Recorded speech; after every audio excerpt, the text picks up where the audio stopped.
नमस्कार दोस्तों, बालाजी स्टडी अड्डा में आपका स्वागत है। कंप्यूटर के शिक्षक भर्ती से रिलेटेड डेली हम आपको 20 प्रश्न करा रहे हैं, जो कि आपका super TET, MP TET, UP TET, REET etcetera सभी शिक्षक भर्ती से रिलेटेड किसी भी एग्जाम की तैयारी कर रहे हैं सभी के लिए इंपॉर्टेंट है।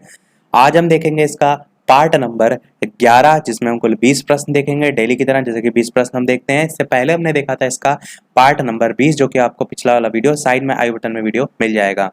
तो चलिए शुरू करते हैं।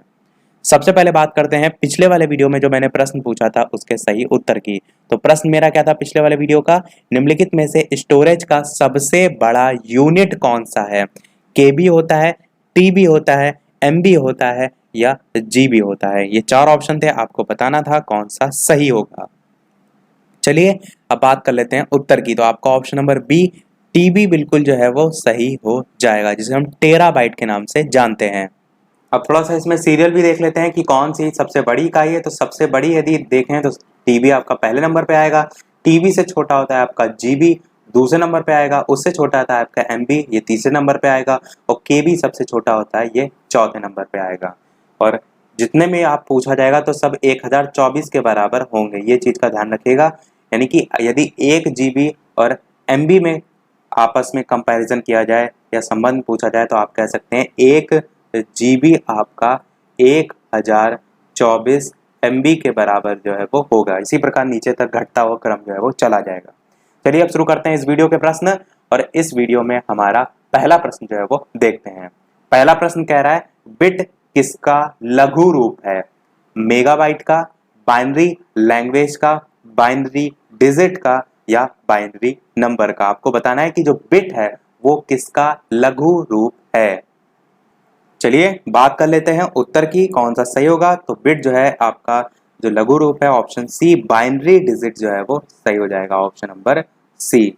इसी को हम कह सकते हैं कि a bit short for binary digit is the smallest unit of measurement used to quantity या कह सकते हैं क्वांटिफाई कंप्यूटर डाटा। तो आपका ऑप्शन सी जो है वो बिल्कुल सही हो जाएगा।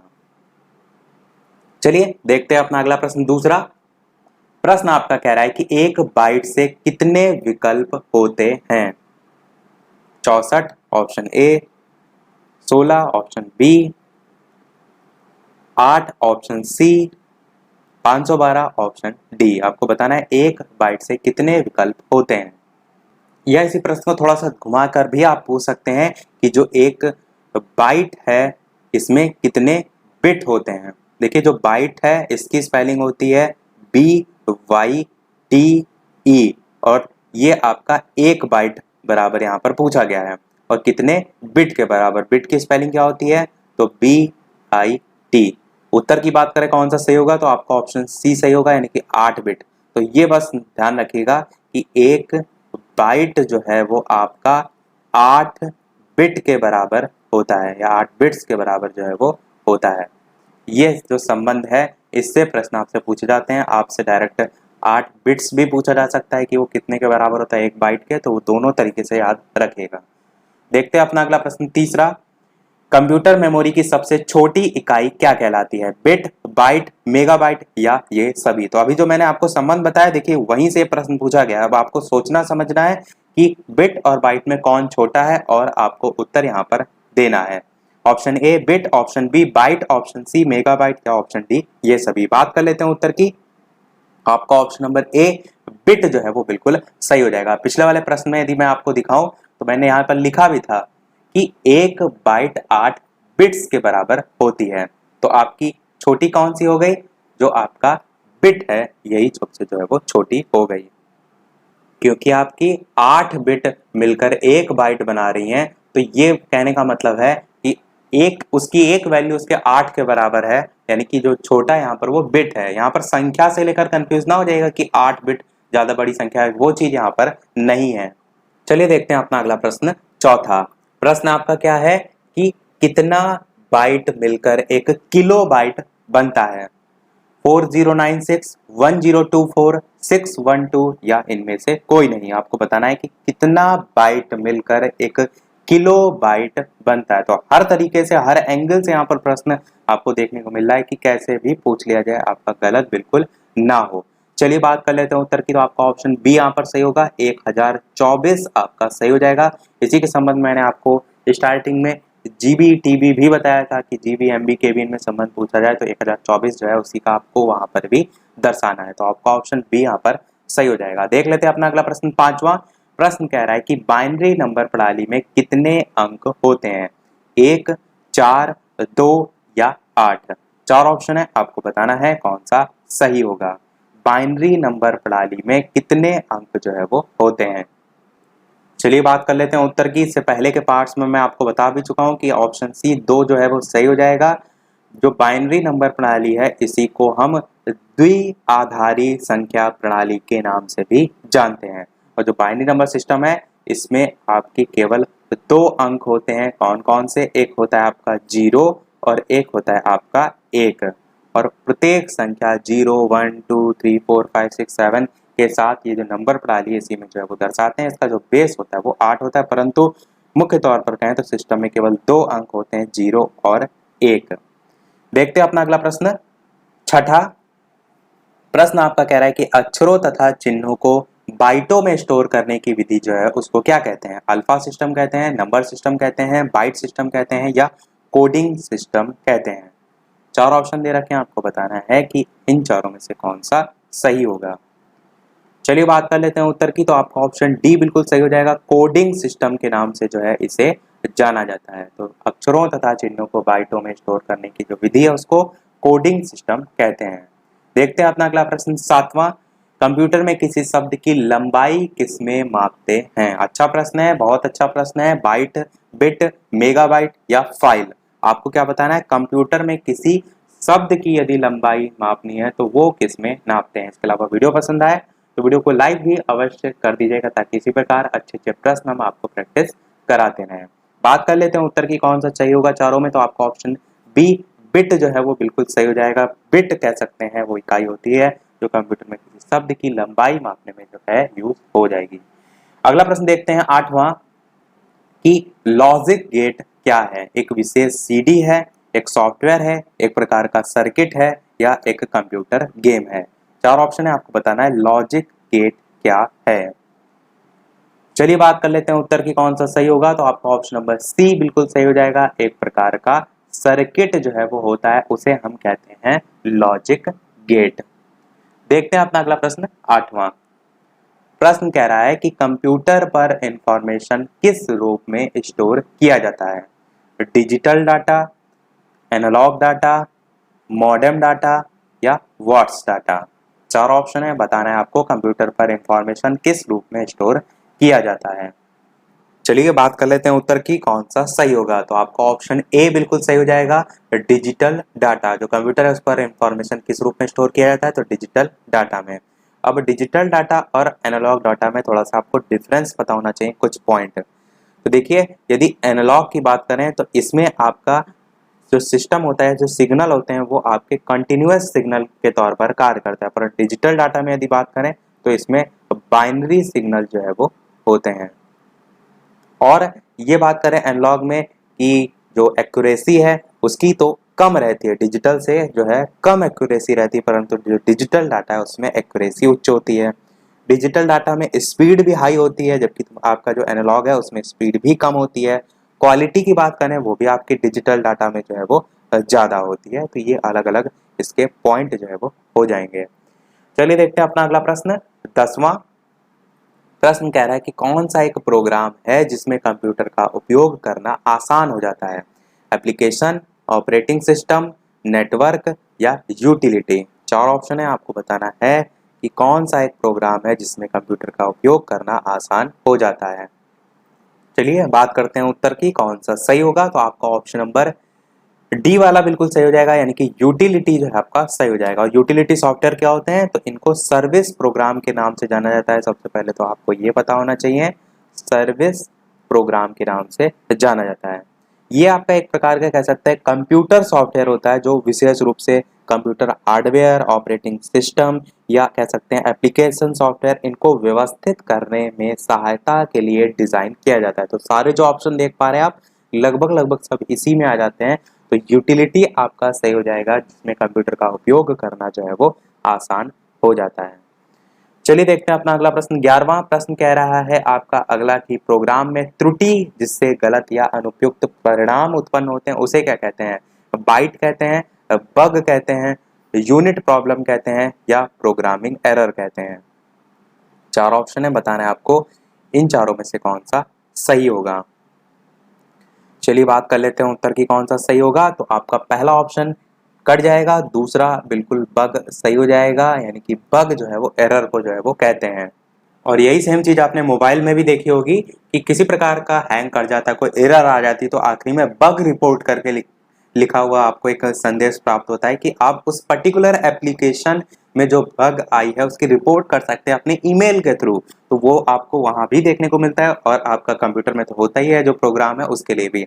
चलिए देखते हैं अपना अगला प्रश्न। 12वां प्रश्न कह रहा है कि सॉफ्टवेयर का प्राथमिक उद्देश्य डाटा को किस में बदलना होता है? प्रोग्राम में, सूचना में, वेबसाइट में या ऑब्जेक्ट में। 4 ऑप्शन है, आपको बताना है जो सॉफ्टवेयर है उसका प्राथमिक उद्देश्य डाटा को किस में बदलना होता है। चलिए बात कर लेते हैं उत्तर की कौन सा सही होगा। तो आपका यहाँ पर ऑप्शन नंबर बी यानी कि सूचना जो है वो बिल्कुल सही हो जाएगा। तो सूचना में बदलना जो है आपका हो जाएगा। 1 लाइन है, 1 लाइन में याद रखिएगा। देखते हैं अपना अगला प्रश्न 13वां। 13 प्रश्न है आपका कि सॉफ्टवेयर कोड में त्रुटियां ढूंढने की एक प्रक्रिया है। टेस्टिंग, डिबगिंग, कंपाइलिंग या रनिंग। 4 ऑप्शन है, आपको बताना है कि इन चारों में से कौन सा जो है वो सही होगा। सॉफ्टवेयर कोड में त्रुटियां ढूंढने की जो एक प्रक्रिया है उसे जो है वो क्या कहते हैं? बात कर लेते हैं उत्तर की। तो आपका ऑप्शन नंबर बी डिबगिंग जो है वो सही हो जाएगा। ये काफी बार आपने वर्ड सुना भी होगा यदि आपको थोड़ी भी जानकारी होगी कंप्यूटर के संबंध में। तो जो सॉफ्टवेयर कोड है उसमें त्रुटियां ढूंढने को कहते हैं। चलिए देखते हैं अपना अगला प्रश्न। 14 प्रश्न आपका कह रहा है कि कंप्यूटर की भौतिक बनावट क्या कहलाती है? सॉफ्टवेयर कहलाता है, हार्डवेयर कहलाता है, कीबोर्ड कहलाता है या मॉनिटर जो है वो कहलाता है। आपको बताना है कि कंप्यूटर की भौतिक बनावट जो है वो क्या कहलाती है। ऑप्शन ए, बी, सी या डी। चलिए बात कर लेते हैं उत्तर की। तो आपका ऑप्शन बी बिल्कुल सही हो जाएगा। उसे हम हार्डवेयर के नाम से जानते हैं, जितना भी आपका भौतिक स्ट्रक्चर जो है वो होता है। और जो आपका कंप्यूटर में इंस्टॉल होता है वो आपके सभी सॉफ्टवेयर होते हैं जिस पर बेस्ड आप कोई भी प्रोग्राम जो है वो रन कराते हैं, ये सारी चीजें। चलिए देख लेते हैं अपना अगला प्रश्न 15 प्रश्न आपका कह रहा है कि डॉस का पूरा नाम क्या है? 4 ऑप्शन है, disk operating system, disk of system, device operating system या डोर ऑपरेटिंग सिस्टम। 4 ऑप्शन है, बताना है आपको कौन सा सही होगा। तो 4 ऑप्शन है, आपको छांटना है कि इन चारों में से कौन सा जो है वो सही होगा।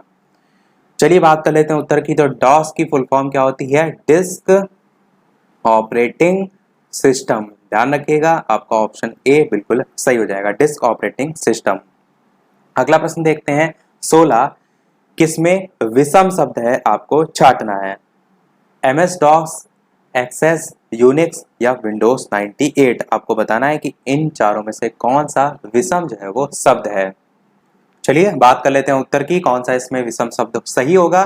तो आपका एमएस डॉस जो आप देख पा रहे हैं, ये एक्स ना देख के ये एस होता है, एमएस डॉस। तो एमएस डॉस का फुल फॉर्म होता है माइक्रोसॉफ्ट डिस्क ऑपरेटिंग सिस्टम। ये जो माइक्रोसॉफ्ट है उसके द्वारा डेवलप किया गया एक ऑपरेटिंग सिस्टम है। क्या ये ऑपरेटिंग सिस्टम है? यूनिक्स भी आपका ऑपरेटिंग सिस्टम है, विंडोज 98 भी आपका ऑपरेटिंग सिस्टम है। जैसे कि आपका इस समय वर्तमान में आपको विंडोज 10 देखने को मिलता है, जैसे कि आपको विंडोज 7 देखने को मिलता है, विंडोज एक्सपी देखने को मिलता है। तो ये सभी क्या है? ये सभी आपके ऑपरेटिंग सिस्टम है जिसमें आपके सभी सॉफ्टवेयर और कह सकते हैं जो भी आप प्रोग्राम करते हैं वो सभी रन आप जो है वो कराते हैं।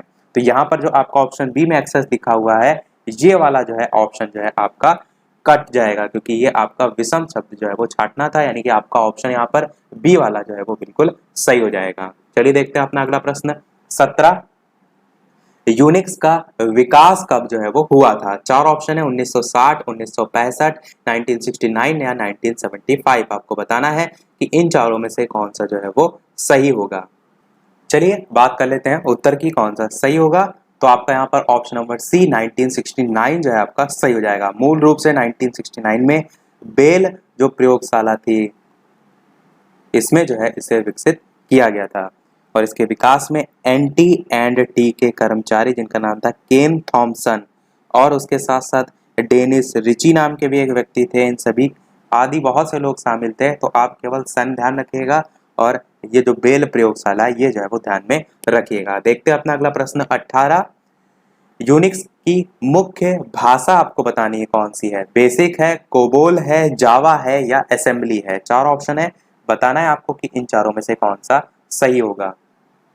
तो चलिए बात कर लेते हैं कौन सा सही होगा। ऑप्शन ABCD चार ऑप्शन है, तो आपका यहाँ पर कौन सा सही होगा। आपका ऑप्शन नंबर डी असेंबली जो है वो बिल्कुल सही हो जाएगा। तो यूनिक्स की मुख्य भाषा जो है वो असेंबली होती है, ये चीज ध्यान रखिएगा। इससे पहले मैंने आपको सन जो है वो बता दिया कि कब जो है वो कहाँ उसका आविष्कार हुआ था। चलिए देख लेते हैं अपना अगला और इस वीडियो का लास्ट प्रश्न। और इस प्रश्न के बाद एक प्रश्न हम आपसे भी पूछेंगे, जैसे कि सभी वीडियो में हम आपसे एक नेक्स्ट प्रश्न पूछते हैं। इसके अलावा वीडियो अभी तक आपने लाइक ना किया हो, थोड़ा भी वीडियो पसंद आया हो तो वीडियो को लाइक अवश्य कर दीजिएगा। चैनल पर नया हो तो सब्सक्राइब अवश्य कीजिएगा। टेलीग्राम चैनल से नहीं ऐड है तो डिस्क्रिप्शन में आपको लिंक मिल जाएगी, सर्च करके भी आप ऐड हो सकते हैं। चलिए देख लेते हैं प्रश्न आपका 19। कंप्यूटर में काम करने के लिए किस सॉफ्टवेयर का प्रयोग किया जाता है। Application software, system, program, package. चार ऑप्शन है, आपको बताना है कंप्यूटर में काम करने के लिए यहाँ पर का होगा, कंप्यूटर लिख दिया गया है। कंप्यूटर में काम करने के लिए किस सॉफ्टवेयर का प्रयोग किया जाता है। Application software, system software, program software या पैकेज। तो चार ऑप्शन है, बात करें उत्तर की कौन सा सही होगा। आपका ऑप्शन नंबर ए एप्लीकेशन जो है वो बिल्कुल सही हो जाएगा। तो कह सकते हैं कंप्यूटर में काम करने के लिए एप्लीकेशन सॉफ्टवेयर का यूज जो है वो किया जाता है।